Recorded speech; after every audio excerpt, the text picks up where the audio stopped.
There are two teams. The first team, Neil, you're the captain because obviously you've got a 2-minute responsibility.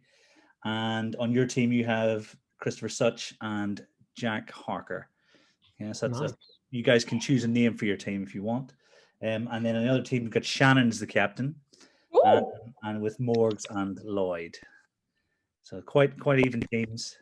And the rules are, it's not necessarily the answers I agree with, but just the ones that take my fancy. So in round one, everybody will have a chance to answer, but the team captain will choose the answer to submit. Oh, God. So Shannen and Neil, you will choose the answer that your team will submit. Okay. And so my first question is, you're made education minister. What's the first thing you do in office?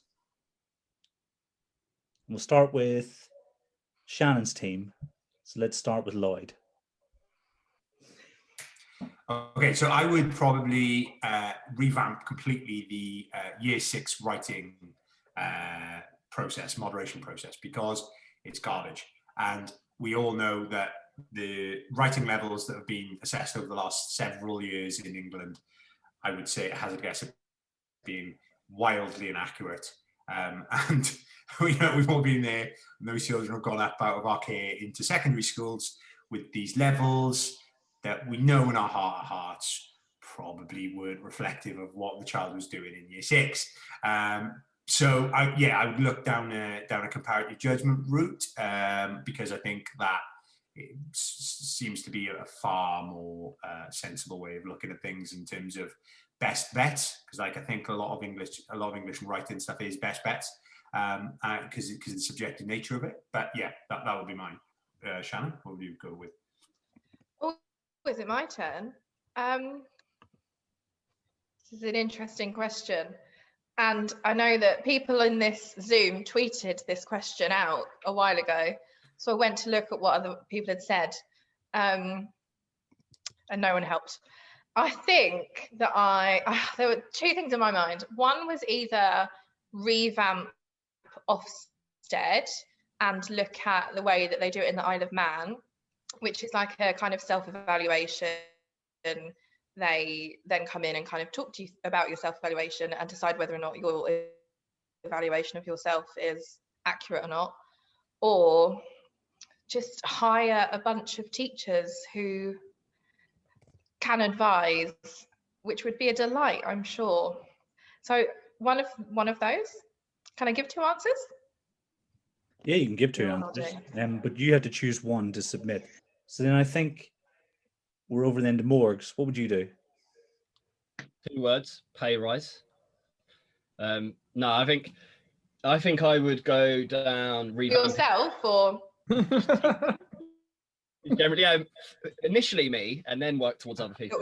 No, I think I would go down the route of revamping initial teacher training and PGCEs, because I know from seeing stuff on Twitter that we've all discussed before, there learning myths are still fairly prevalent, like the learning pyramid and and things like that. And I think if the situation new teachers are in at the moment, like people who are doing a PGCE now, they're going to have such little experience in the classroom. So I think I would implement a sort of mentoring scheme over the sort of next year or so to make sure that those recent graduates, those recent trainees, are properly supported. Nice. Some strong answers. Solid. University definitely came up quite a lot. I can't speak to the English university system because I didn't study there, but it was quite a common feature in our interviews. So Shannen, you've got now some time to think about which of those you'd like to submit, and then I'll hand over to Neil's team. Christopher, do you want to kick us off? Yeah, can do. It's a tough one, obviously. Given that Shannon's team has already talked about the idea of reforming Ofsted, perhaps towards a pass-fail system, and we've talked about initial teacher training, perhaps with a non-grad route in and proper skills tests coming back. Given that's already been taken, I'm going to go for the idea of a curriculum fund, specifically the idea that as soon as you arrive in office, I think this is politically quite achievable, you effectively buy the curriculum products that every school across the country has created, or you give them the chance to tender for them, and then you buy them off them and make them freely available to all schools. You do that in enough bulk so that there isn't this kind of political machinations of why have you chosen this, why have you chosen that. But as soon as you've got kind of the curriculum products from maybe 50 to 100 or maybe even 150 odd schools freely available to all schools online, I think that can only improve the what school leaders have on offer to support the children that they try and teach. So that I'd probably go for a curriculum fund, given the answers that have already been taken. Nice. What about yourself, Jack? Well, there's not a huge amount left, is there? I probably go for beyond making fountain pens mandatory across all year groups. I would probably go for setting about reforming CPD. A new model is required. We just need more of it, and more quality, more quantity, more quality. I think there's sort of like this cliff edge of CPD, and some people get lucky, some people don't, and most you sort of have to do yourself, and that's not a model, really. So that's my idea for your consideration, Neil. Thank you very much. It's appreciated. That just leaves you, Neil. Yeah, well, I was going to go with what Lloyd said and really kind of tinker with year 6 writing. So I'm going to go kind of to the opposite scale and look at the phonics screening check in year 1. I don't think it's particularly fit for purpose. So what I would probably do is I would extend that to a year and put it into year 2. So it's all nonsense words. And also, perhaps somewhat controversially, just because I don't think it gets enough, I think it's high status or priority in schools. Also put in some sort of fluency check to make sure that children are hitting that 90 accurate words per minute as recommended by the DFE. At least I think it's 90 words per minute. I'm sure Chris is going to come and correct me if that is wrong, but I'm pretty certain they stipulate in the curriculum that by the end of year 2, they should be getting 90 words correct per minute. So I think that's what I would do. As a last minute, quick, got to change it because Lloyd stole my answer. Oh, you lucked out there, Lloyd. So team captains, you have to decide which of those answers you'd like to submit for a chance of winning some points at the very early goings of this quiz.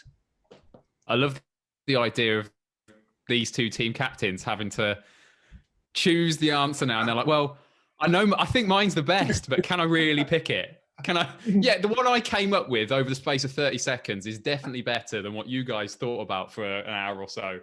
I've made notes on, yeah. Yeah. Sorry, I'll shut up now. I'll leave you to it, Neil. No pressure. The only reason I think Chris would say that is because he's actually deeply upset, didn't think about it himself. Oh, interesting. Oh, that's nail on the head. He's got you there. We've won this quiz, guys. Don't worry. They're imploding. They're imploding. 6 minutes in and they're gone. So it's all good. Struggle. All good. It's all good. Won't Neil vote for Lloyd's idea because they're the same idea? So Hey, I raised my Darjeeling to that, I tell you. Shannon. Go down smooth. Right. I am going to go with Lloyd's answer of revamping the writing assessment because I think it's important to get things done on the ground, and then we can do Morg's idea of the teacher training. Nice. So Lloyd first. And then I'm Neil. going to go for Jack's answer, I think, because if you get the CPD right, you get the quality, you get the quantity, then schools can pretty much ignore the phonics screening check as to where it comes in, and they can just do the things that I said anyway off their own back, and that'll be a far more accurate idea of what reading looks like. And also, at least at the school level, things that Chris has said I'm coming to Chris, saving the best till last.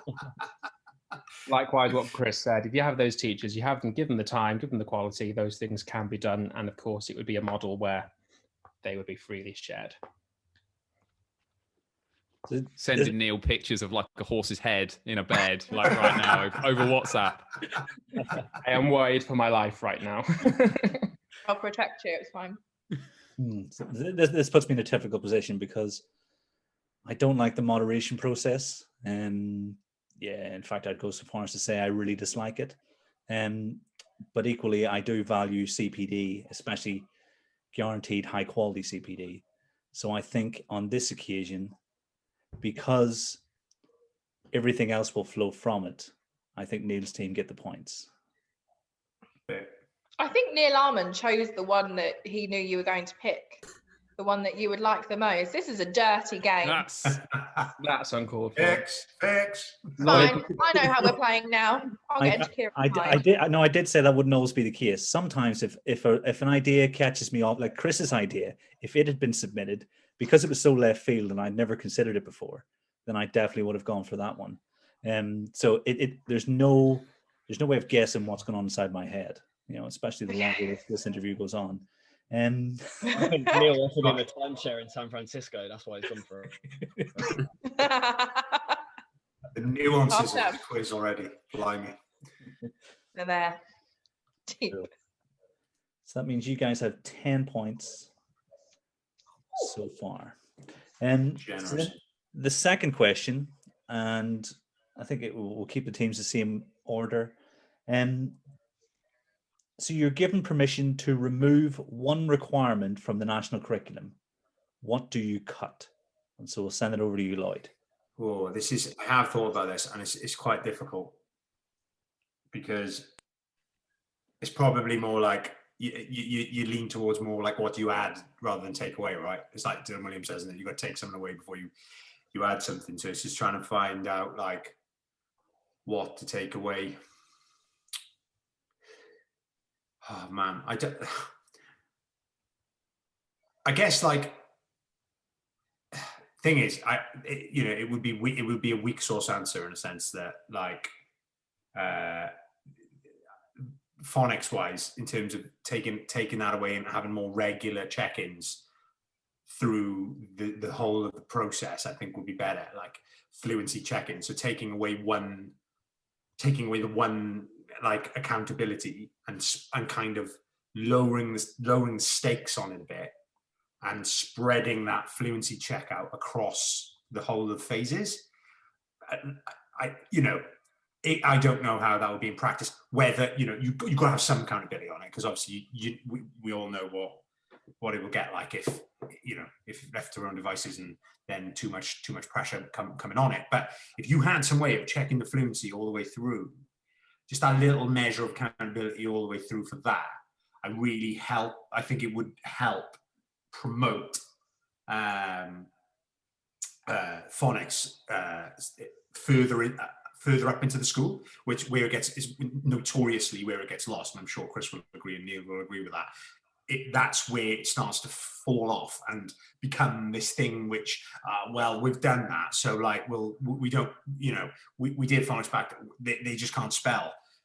Okay. So, so for me, that's what I would take out. I'd probably take that away and then I would take out and spread it out. If that makes any sense? Yeah, that's probably where I would go. No, I didn't think anyone would suggest taking phonics out of the national curriculum in this call. Well, I'm not that I'm taking phonics out of the national curriculum. I'm just taking away the check out in that format. Should have rephrased that, in that format, and kind of spread it and thinned it a bit and just kind of made it a bit more continuous rather than one check early on and then. But just to be clear, Lloyd, you stole my first answer and then you took my essentially, the last one that I gave and applied it to the context of pretty much, yeah. That's what I did. Yeah. To be fair, 3 hours ago, Lloyd wasn't really sure what was happening during this quiz. So. No. I'll be honest. I don't know what day of the week it is. So yeah, to be fair, That's wonderful. I'm surprised they didn't come out with that in my head. To be honest. Well done. Cool. Morgs, what would you take out? This is heavily based on my own experience in year 6, but I think I'd probably take out evolution from the year 6 science statement. And when I say take it out, I mean take it out of primary. I still think obviously key, it should be learned, but I think I would move it into secondary, only because I think the depth in which it should be understood just can't be taught to 10 and 11-year-olds. I think they really struggle with the idea of variation over time. And I think looking at stuff like comparative embryology and comparative anatomy and all that sort of stuff, which I think is probably too deep and the average year 6 teacher wouldn't go into, but I think that's the sort of thing I'd like to look at, and I don't think is appropriate for year 6 children. And then I think you'd like, if you put it into secondary, you could look at stuff like eugenics. You can look at it from an economics point of view. I mean, Chris even taught me about this, is it Malthus? Chris will have to correct me if I'm wrong, about like the competition resources and where Darwin's theory came from. So all the stuff before it, Lamarck and all those things. And I think there's a lot of misconceptions, perhaps more than any other topic that's taught. When you talk about like chimpanzees and bonobos being genetically similar, or their DNA being 90+% similar to ours, that's something that just completely blows their mind. And they think, a common one is they think we descend from monkeys. I mean, I've come with loads of misconceptions over time, like humans are the most evolved species, or like we're perfect organisms, that natural selection is the only way that evolution happens. I mean, there's loads and loads and loads. So I think, yeah, I would get rid of evolution from primary and move it into secondary. Strong answer. Shannon, does that leave you then on your team? It does. I think I would get rid of DT from the primary curriculum. Ooh. Because it doesn't get taught properly, it doesn't get taught well, very little time is given to it. It's one of those add-ons that people do sort of like for an afternoon, and that's it. There's no sort of like making a prototype, disassembling things, like seeing how things work, reevaluating, trying again. There's none of that in most schools, I would say. Obviously, I'm sure there are some wonderful DT primary practitioners, but I just don't see it. And it ends up being people making cereal box houses and then setting them alight in the playground and saying that's their DT. And it's not. So I would just get rid of it in primary and leave it to the experts in secondary. Yeah, it's just dawned on me that this could alienate quite a lot of people if we're going through all the things that we take out. Like, you're bad at this. So we'll need to see how this works. Oh, yeah, some really good answers there. A lot of stuff to think about. And then move over to Neil's team. Should we start with Christopher again? Do it. We all laughed when Lloyd said science as a possibility. I'd be tempted just to take physics out entirely because of the amount of misconceptions that particularly forces, gravity, trying to get adults to understand terminal velocity is hard enough without trying to get year 5s or year 5s, I think, to grasp it. But I'm not going to go with that. I'm going to go with something a little bit more precise. I'm not a fan of the idea of telling children or telling schools that they need to teach a specific, or even in any way specifying that written methods need to be taught. I think if children have a method, any method that is efficient and effective of answering a calculation, I don't care what it is. And the idea of saying, oh, well, no, actually, we want you to have this, we want you to have a columnar method of written multiplication, or this particular method of division.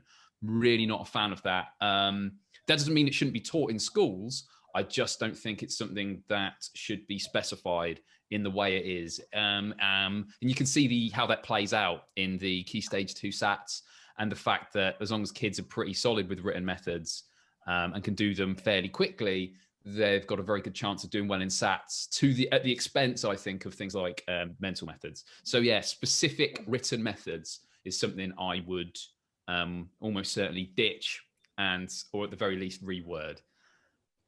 That's it. Chris is playing to his audience. Oh, what? Me? I'd like to change. No. Slimy. I think you're implying that I'm competitive, and that just doesn't ring true. No, not at all. Jack, what would you take out? Well, going back to the DT, I was reading it's a preamble bit on the national curriculum. It's really quite interesting. So have a read of it if you like the overall aim of the DT. It's quite out there in a way, but my backup one was actually forces, like Chris's.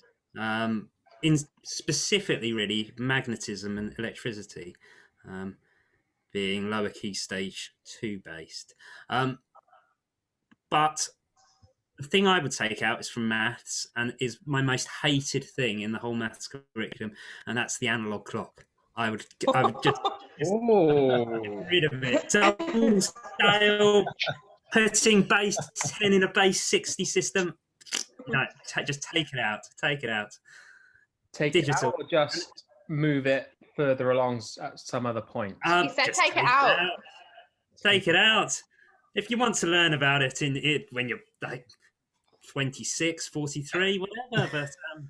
But this is from a man who refuses to have a digital clock. I hate them. But I wouldn't. Oh, yeah. Yeah. How interesting. To be fair, I do think it's one of those things that parents should teach at home. I'm with you 100% on that one. Oh, 100%, yeah. And money.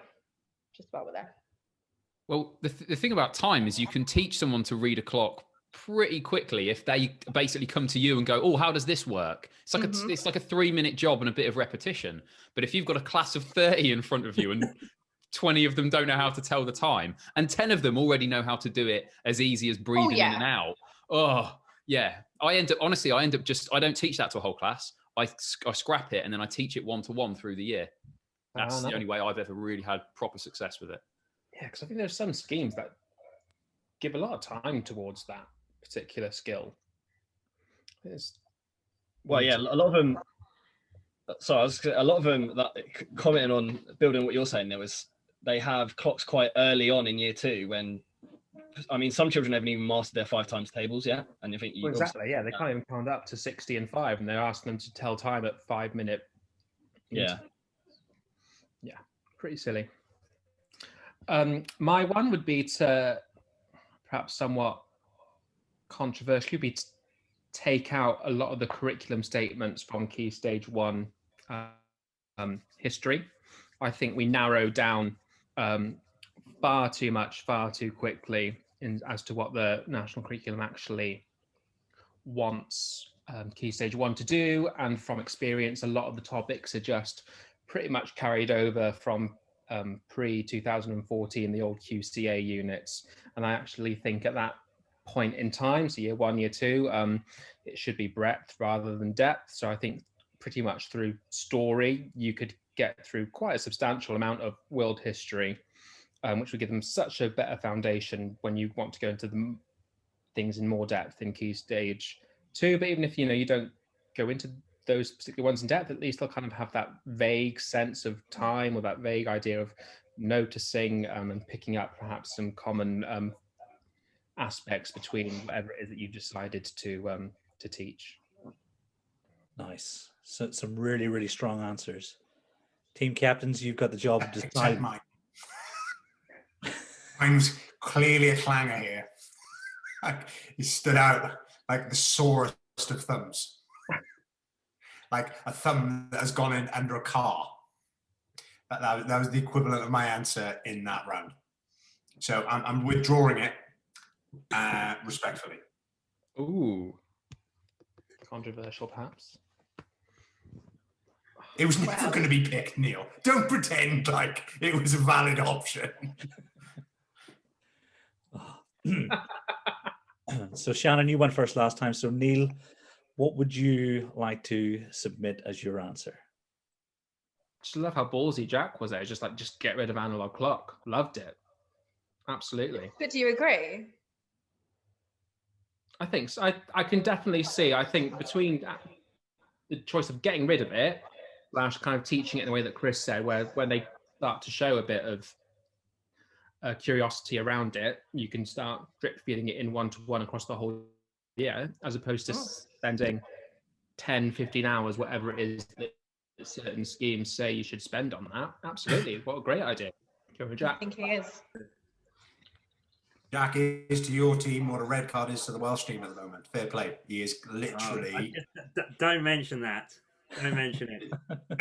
Are you of Scottish descent, Jack? Yes, I am. Sorry, it was a terrible comparison then. Sorry.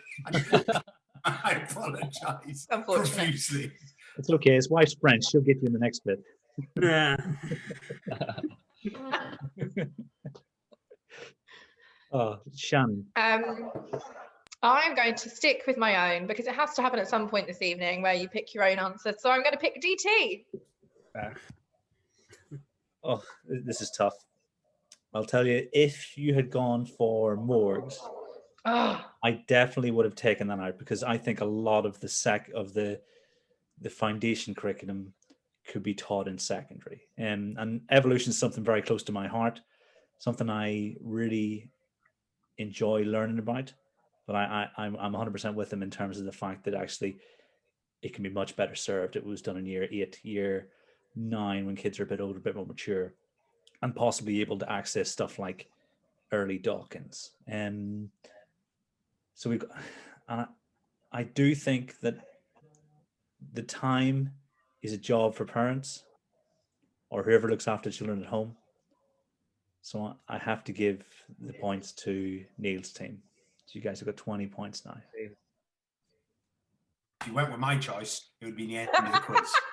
I choose Lloyd. If you'd stuck with taking out science, you would have got it, Lloyd.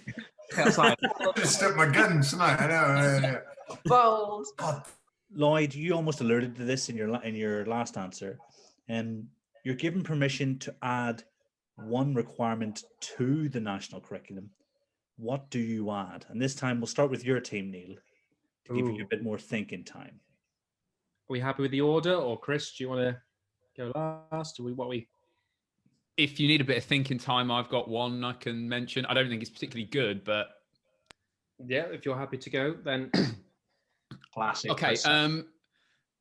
I think in terms of what we should add to the national curriculum, I think there are certain elements of what we teach and or experiences that we give to children that we really should mandate because of their importance. I think that every child in the country should, like, as a right, assuming that they are, if they're physically capable to do so, should have the chance to visit a beach, a major city, and go on like a countryside hike, ideally to a national park, or through a national park, I should say. I think those are things that it's lovely that lots of schools are looking at adding these kind of experiences, these enriching things to their curriculum. I think they're important enough that we say that's just a right. That's just what children get as part of going through our education system. So that would be my one. It's like a mic drop moment, isn't it? Nice. Is there any point in the rest of us giving an answer? All degrees of cultural capital, of course. Yeah. If cultural capital was on the new framework, that kind of stuff, not important. So, Neil, I've got a whole new subject for you. I've got logic as a subject. Logic as a subject. So, I think, well, it's something that glues every foundation subject, every core subject together is logic. And we need to know what's sound, what's unsound, what's cogent, what's uncogent. And we should formally teach logic like they did in medieval times. I guess it's a bit Martin Robinson. But that's my suggestion to you. Love it. And now yours. Yeah, follow that, Neil. They were both wonderful. Lordy be. Less of an add-on, but more of a kind of promotion. Again, kind of looking at history and looking at, I know there's one particular history objective in the national curriculum that gives you a choice of studying a civilization in contrast to European. And I think like the golden age of Baghdad is one of those particular civilizations that does kind of get offered up, but because I think teacher subject knowledge around that isn't particularly strong, that's obviously massive sweeping generalization. So apologies to anyone whose knowledge of Baghdad in the Golden Age is particularly on point. But I think actually having done some reading around that myself, such a fascinating topic.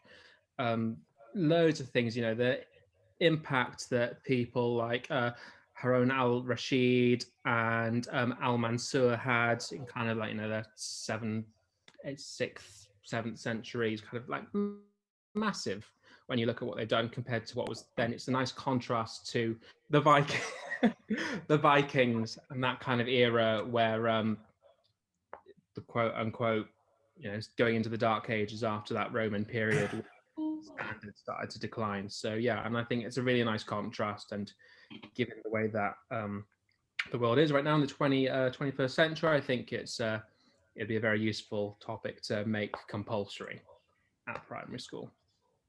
Nice. Yeah, and it beautifully joins up that kind of Enlightenment. Sorry, that it beautifully joins up kind of Enlightenment thinking that we hopefully put across in our curriculum, and the ancient Greece bit that also has to be there. Without that kind of transmission that goes on through the golden age of Islam, and none of that really works. So yeah, sorry to butt in. If you choose anything but that now, Neil, as our answer, I'll be a little bit disappointed. Oh, yeah, I completely agree as well. I just think it's so important that whole period from the 8th century through to the 14th century, and it's sort of I'm a specialist in Renaissance archaeology. Was a specialist, and the sort of the philosophy from the Golden Age of Islam is just so important to what happened afterwards in Europe, and it's such an understudied topic. So I completely agree with you now. I think there's a consensus there, Kieran, of what my choice might be. Nice. Three very on brand, and 3 answers that appeal to my sensibilities as well. So no pressure, Shannon. Should we start with Lloyd? Let's. Okay. So I'm going to go. We're going to add Latin. Strong. Because of the roots in language, and I'm going to flat out nick Chris's work here, and basically, and basically the annex he has at the back of his new book is going to be coming out is basically needs to be statutory in the national curriculum. So yeah, I thought he would have gone there, to be quite honest with you. So I was just like sweating for 3 answers to see whether. I just think when you're looking at etymology and you're looking back, and the importance of understanding, the Latin roots, often the Latin roots of words, just opens the door to so much other understanding and the ability to assimilate. So like for me, that those elements being stat and added in more firmly, I think would be key. Morgs? Oh, me. Morgs. Who? What? Me? I think you're the captain, Shannon. So I reckon let Morgs go, and then you can round your team off. Understandable. Very important. I've gone down the route of there's always discussion about there's not enough diversity and representation of like Black history and so on. And so I was thinking along the lines of, it'd be great to do civil rights, but again, to do civil rights justice, you have to do it in secondary, because the sort of brutality of like the Birmingham protests and the Jim Crow laws and everything. So I was thinking more bringing in the Windrush generation, because it spans a long time. It started in like the 40s, and then obviously in 2018 we had that scandal about people being deported and so on. But it ties really well to World War II. All of these people came over to help rebuild Britain, sort of this post-war immigration boom. I think it links quite well to history in secondary school with the British Empire and the Commonwealth and so on. But there's loads of great concepts there that also are discussed in other topics like migration, empire, citizenship, government. You can link it to British values with democracy and mutual respect. You can also you can think about what does it mean to be British? I think the Windrush generation embodies a lot of what it does mean to be British. And you can look at stuff like how these people, even though they came over and a lot of them had been involved in the RAF and the war, and a lot of them were helping to rebuild the country and so on. A lot of them were treated poorly, that they were banned from certain shops, banned from certain churches. And I think in upper Key Stage 2, that's something that children could learn and could understand it. I think it would be a good topic to add in. Latin was also on my list, so I won't go with Latin. But I'm going to go with something else. It might seem a bit of a rogue choice. But I'm going to say British Sign Language. I don't know where, and I don't know how frequently or where to start it. I just think it would be a really good thing for people to learn. And I think how powerful for our children to grow up and be able to communicate with other people, with every person. I just think it would be a wonderful thing to give them. Like I said, don't know when it would happen, but it's an idea. 3 very strong answers. Can't say I expected most of them, if any of them. So then, team captains, you now have to think about which you're going to submit. Although, Neil, I think you've done that thinking already. Yeah, Neil knows. Golden Age of Islam, there's consensus. It's such a hard decision. I'm going to go with Lloyd and Latin because, as discussed in my recent appearance on the Thinking Deeply About Primary Education podcast, I shared my love of languages, and it is the root of so much, and teaching that etymology is very important. So I go Latin. Also, I have a Latin GCSE, so it would be rude not to. So that's a tough one. Some really great answers. In fact, I'd probably have most of that stuff, if not all, in the curriculum. There's no room. And you've got, there absolutely is not enough room. You've got A New Love, the Golden Age of Islam, but an old love, languages, particularly the Romance languages. Which you love, you know. I can sense the importance of every day I try to learn Spanish. So I'm going to have to give the points to Shannon's team. Well done, guys. Excellent. So in this next round, Morgs, you have 60 seconds to explain the virtues of the bar model. Okay, and the other team can challenge on hesitation, deviation, and repetition. And so your 60 seconds start in 3, 2, 1, go. Okay, so the beauty of the bar model is that it is one representation that has such variety, and it can be utilized in multiple different ways. It gets down to the deeper structure of a problem, and it makes these complex problems a lot easier for children to understand. It's not a method of calculation, but it's a way to help children figure out which calculation to use. Problems that have unknown quantities are very hard for children to understand, to visualize, and bar models are a way of helping children to do that. You can use them in Key Stage 1 and Key Stage 2. Expert teacher literature says that expert teachers have a depth of representation with their subject knowledge, so expert teachers would use bar models. A mastery approach demands plenty of representation, so a bar model will be useful there. It's pivotal in a CPA approach. It bridges the gap between concrete and pictorial and abstract. It's versatile for ratio, fractions, missing number questions. It's great use of visual instruction with arrows, color, and it's a great opportunity to make mathematical language visual, like the word difference. Is that it? Is that time? Well done, Morris. Congratulations. Yeah. I'm so glad I wrote down little notes from the WhatsApp to go from there. Excellent. So that's 20 points for your team, Morris. Well done. Well earned. And so, Neil, you have 60 seconds. And again, Shannon's team, you can challenge on the same 3 points: hesitation, deviation, and repetition. 60 seconds to explain why dinosaurs should be a central piece of any curriculum. And your time starts in 3, 2, 1, go. After much deliberation, Kieran, I've decided that I cannot possibly go through with this. It would be a disservice to all teachers and all curricula everywhere having to do this. I refuse. I'm sorry. Points are out. I respect that, Neil. We must be timed by now. Oh, Yeah. so on that bombshell, both teams have 20 points. Never in the history of the Thinking Deeply podcast has anything like this happened. That must be a first. Conceding of points for the greater good. It came out of nowhere. There was I had no idea that anyone was going to do that. So this is totally shocked me to my core. Scandalous. Okay, so the penultimate round is word association.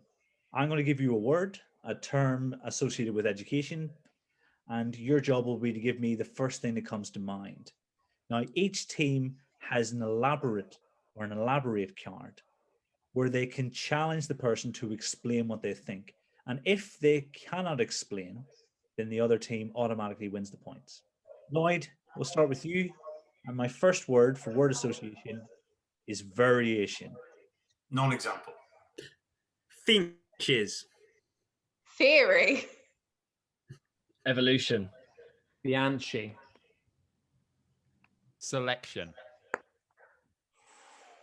That's a tough one. Neil, I'm going to give you the points for the most interesting answer. My second word is pedagogy. Content knowledge. Specific. I was going to go with content knowledge as well.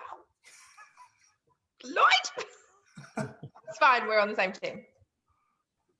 Leader. Constructivist. Oppressed.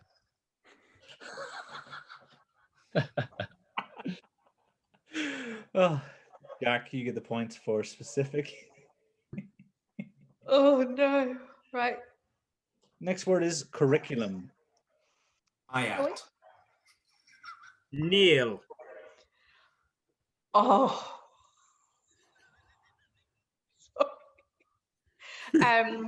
Ceiling.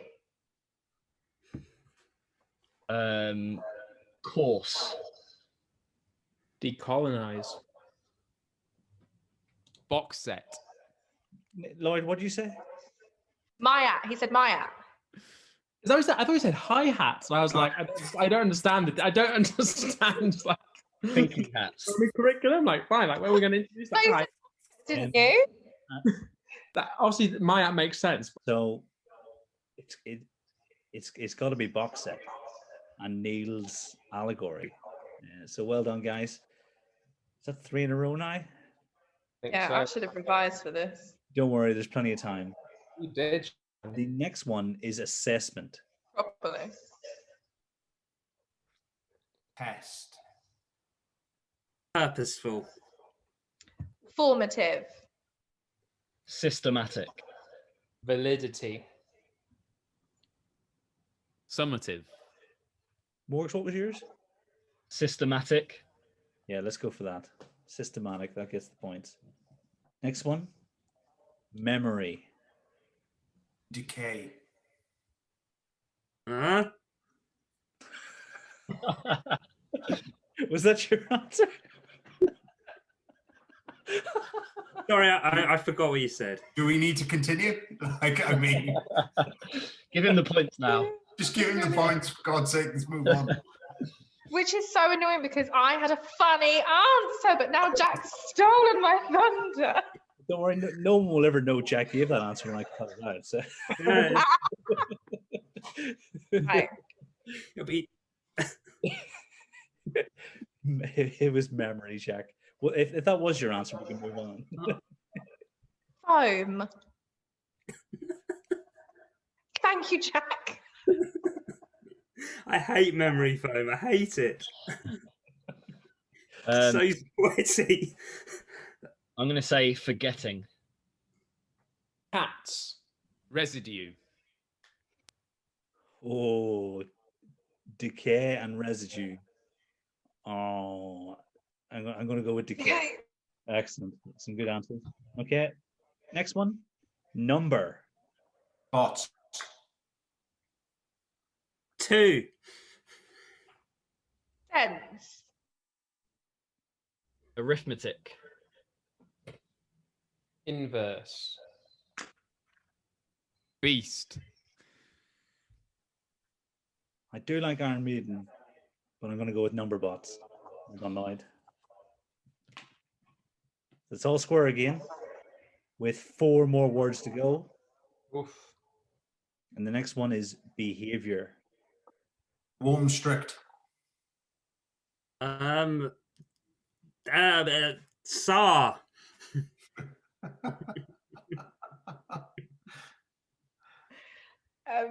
Policy. Consistency. Buggers. Management. Morgs, it's consistency. Which team are you on? Fine. Got a feeling that Buggers is going to be cut from the episode. It would just be him going. No, that'll get a Metal Gear Solid, or some sort of thing that says, getting the buggers to behave. Yeah. So Shannon, Morgan, you're in Team B, aren't you? Right. Okay. So then our next one is retention. Teacher gap. Retrieval. All I can think of is teacher attention. Ebbinghaus. Bridging. What? That's my answer. That's not just a thing. Lloyd, Teacher Gap, because it's my favorite education book of all time. Well done, you. Well done, Lloyd. Second last one, well-being. Yoga. Mandatory. Lloyd beat me to it. I was going to say yoga inset. Cake. Session. That's a tough one. Jack, you've got it with mandatory. That is good. Oh, that's team A. And last word association, marking. Purple polishing pen. Verbal feedback stamp. Oh, that was going to be mine. Minimal. Triple marking. Gennaro Gattuso. Strong. I reckon Chris has got that for the most interesting answer. He would have been closely I'm followed gonna by use my own elaborate card on my own teammate here. Elaborate. Gattuso is an Italian footballer who was particularly renowned for his ability to man-mark players out of a game, including Cristiano Ronaldo in the Champions League final in 2007-ish, I think. I can't remember. Could be wrong. Could be wrong. I'm a big fan of the craft of the centre midfielder. Through my love of Mikel Arteta, despite not being an Arsenal fan, and I completely understand what you're talking about. Excellent. So after that round, it is all square. Both teams have 50 points. And the last round, I'm going to start it with fronted adverbial. If I could start again, I would ... So, Lloyd, if you could start again, what would you do? If I could start again, I would go into music. I'd pursue a career as a professional musician. I would fail. I would then end up in financially a terrible situation, but I would be miserable. So it'd be okay. Next. Wrong answer. Realistic. Jack, what about you? If you could start again, what would you do? I think I'd worry less about career, worry less about other people. It just took too long to stop worrying, really. That's about it. Yeah, I get you. Shannon? I think if I could start again, I would probably just read more, spend more time reading of everything, not just books about teaching, but all the classics. Nice. Morgs? I mean, I was also thinking about it from like, I thought you meant like start of your teaching career. So I thought, yeah, read more. I think I'd specialize in something from an earlier date, because I think career progression wise, it's quite useful. Work smart, not hard, switch off a bit. But then if we're talking about starting all over again, I think I'd want to be a Teenage Mutant Ninja Turtle. Be an interesting answer. Someone play an elaborate card. Elaborate, please. Which one? Why? Which one? Yeah. It's got to be the one. I can't remember which one it is, but he's always eating pizza. Michelangelo. It's got to be Michelangelo. Yeah. It's got to be. I can't believe you've stolen my answer, Morgs. They all eat pizza. I like one of them really likes pizza, doesn't he? He's always Michelangelo's chill. Yeah. Raphael loves pizza. Oh, they all love pizza. I like Raphael. They're not fools. Neil, if you could start again, what would you do? I might have read that copy of Teach Like a Champion 2.0, that Arc Academy, not Art Academy, the Arc Academy. You didn't work at an art school? I did not, contrary to the myth that is being circulated along some channels, I did not work as a life model in an art school. I actually started my your turtleneck. I was just about to say. The turtleneck is incredibly misleading. Yes, that's with a San Francisco background and a turtleneck. And a turtleneck streaming straight from the gallery. But I might have actually read that copy of Teach Like a Champion 2.0 that Arc gave us in 2013, and I might have gotten to where I am a couple of years earlier than where I right this moment right now. And then Chris, if you could start again? If I could start again, I would need to radically reevaluate my understanding of the concept of causation. No, I'm only kidding. No, honestly, he came out of the womb knowing the difference correlation and causation. It's going to sound ridiculous, but and a bit soppy and pathetic, because I think we all have these thoughts about, oh, if I could go back and if I could do X, Y, and Z, I would do exactly. I would try my very best, like with taking notes and stuff, to literally try and retrace every step that I took, so that I would end up meeting my partner again. That's literally there's no joke that I would do that. I would go and work. I'd go and take a terrible job at a secondary school that I didn't want to go work at, so that and then I'd try and say the same things and do the same things, so that so that she'd still be my wife. Well, that blows everyone else's answer. And I said I wanted to be a Teenage Mutant Ninja Turtle. Well, like loves that, doesn't it? Yeah, that is beautiful, but sadly for you, my heart is dark and cold inside. And of the answers given, I think Jax is the strongest, because, and we've had this conversation before, the universe is 14 billion years old, and nothing really matters as much as we think it does. So I think Bobby McFerrin was right. Don't worry, be happy.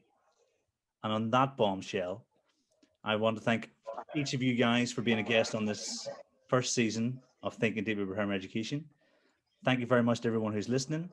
And until next time, thanks for listening.